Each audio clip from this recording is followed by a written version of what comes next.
Ladies, alam mo ba, kapag niloloko ka na ng partner mo, kapag nakipagtalik na siya sa isang babae, hello guys. So, ang topic natin for today, eto, mga signs na may babaeng iba ang partner mo. Literal na niloloko ka na niya. So, kung nakaka-relate ka, kung gusto mong malaman ang mga ito, panoorin mo ang video na ito. So, without further ado,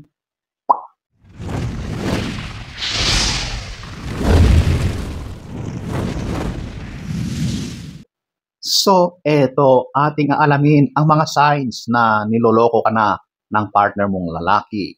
Number one, eto, yung phone use. Ano ba ang meron sa phone use? So, eto na yung mga pagbabago sa kaniyang paghawak ng kaniyang telepono. Eto na yung nagtatago na siya. Yung behavior niya sa kaniyang telepono, marami kang mapapansin sa kanya. Madalas na siyang malihim, may mga sikreto pagdating sa kaniyang telepono. Hindi nga niya ipapahawak yan kahit kanino man, kahit pa sa iyo. Bawal mong pakialaman yan. At madalas, napapansin mo na meron siyang kausap.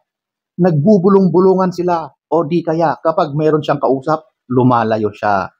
Ito pa, hindi niya maiwanan ang kanyang telepono. Kahit saan man yan mapunta, dala-dala ang kanyang telepono. Kahit yan ay nasa kubeta, maliligo, hanggang sa pagtulog, nasa kanya ang kanyang telepono. Hindi mo yan pwedeng pakialaman. Kapag ganyan ang asal ng lalaki sa kanyang telepono, mataas ang chances na meron siyang kababalaghang ginagawa. Niloloko ka na niya. Promise. Okay? So, ayan po ang number one. Number two, eto na, yung marami nang nagbabago sa kanya. Lalong-lalo na sa kanyang trabaho. Madalas na siyang late umuwi. Mapapansin mo talaga na maraming nagbabago sa kanyang schedule. Madalas, ang aga niyang umaalis, ang aga niyang pumapasok, at napaka-late na niyang umuwi. Madalas ang dahilan niyan, yung mga marami siyang ginagawa. Overtime, yan, isa yan. Yung laging may overtime daw, pinapa-overtime daw ng kanyang boss. Isa yan sa mapapansin mo. Sigurado yung mga extra oras na inilalaan niya daw sa kanyang trabaho, yan na yung mga oras na inilalaan doon sa kanyang kinahuhumalingang babae. Overtime nga siya, pero hindi sa trabaho, kundi doon sa ibang babae. Number two. Number three, eto, related pa rin sa kanyang trabaho. So, eto na, yung madalas nang merong mga out of town, mga seminars, mga kung ano-anong mga out of town na activities na dati-dati naman ay wala. Pero sa ngayon, naku, madalas na yung mga out of town na yan. Kapag napapansin mo na yan sa partner mong lalaki, iba na ang kanyang ginagawa. Yung mga out of town na yan, yung ka-out of town niya ay yung babae. Yun ang kasama niya. Kung ano-ano na, yung mga dinadahilan para lang magkaroon sila ng oras sa kanilang kalokohang ginagawa. Number three. Number four, emotional distance. So ito na yung mapapansin mo na parang malayo na ang loob niya sa iyo. Hindi na siya nakikipag-usap, para siyang laging nagmamadaling umalis kapag nasa bahay siya. Mararamdaman mo na parang wala na yung dating amor niya sa iyo. Yung mga dating ginagawa niya ay hindi na. Parang ayaw ka na niyang kasama.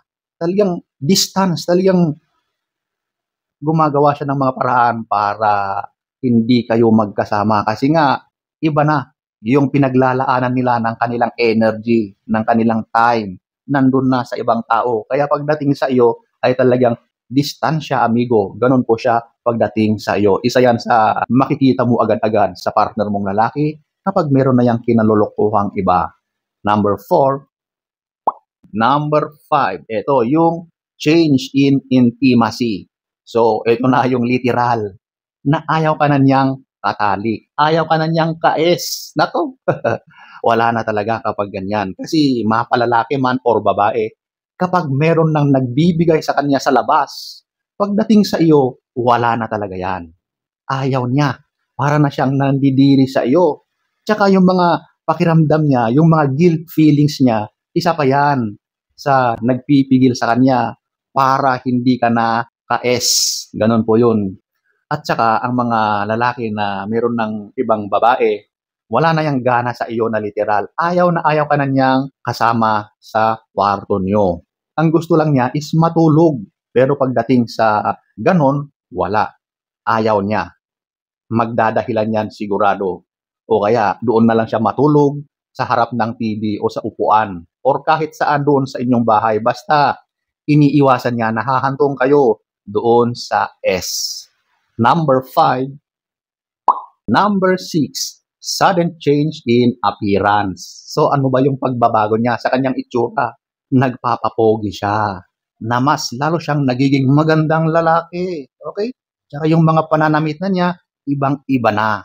Kung dati-rati ay simple lang siya kung manamit. Ngayon talagang dress to impress na siya.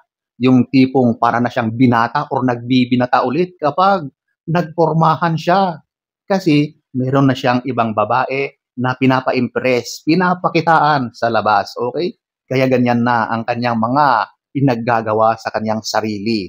So yung mga looks niya ngayon ay talagang nag-improve para doon sa ibang tao at hindi para sa iyo. Number 6. Number 7. Ito yung unexplained marks. Kapag may nakita kang mga marka dyan sa kanyang katawan, mga scratches, yung tipong parang ginuhitan ng kuko o kaya nadiinan ng kung ano-anong bagay sa kanyang balat, yung mga namumula dyan, nako, sigurado na yan ay galing sa isang babae. Alam mo, madalas mga gigil na gigil yan kasi mga bago sila. Yung babae sa ganyan, todo bigay yan. Kasi gusto rin niya na makuha yung lalaki para ma-impress, mapamahal niya yung lalaki. Kaya pagdating sa ganun, ay talaga namang sobra-sobra ang kanyang ibinibigay na performance para yung lalaki ay mahulog din sa kanya. Yung mga marka na yan, sigurado yan na galing sa babae. Madalas makikita mo yan dito sa kanyang liig at sa kanyang likuran at sa mga braso niya. Diyan mo madalas makikita ang mga marka at dito rin sa kanyang dibdib. Okay? Number 7. Number 8. Ito yung inaakusahan ka ng panloloko.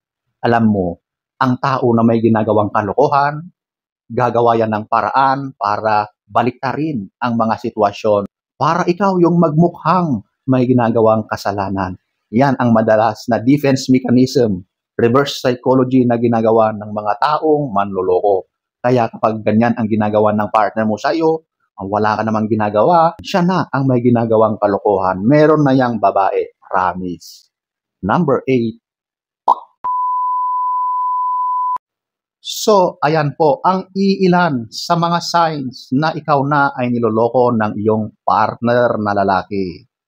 So, sana ay nagustuhan nyo ang ating topic for today. Next story time. Don't forget to subscribe.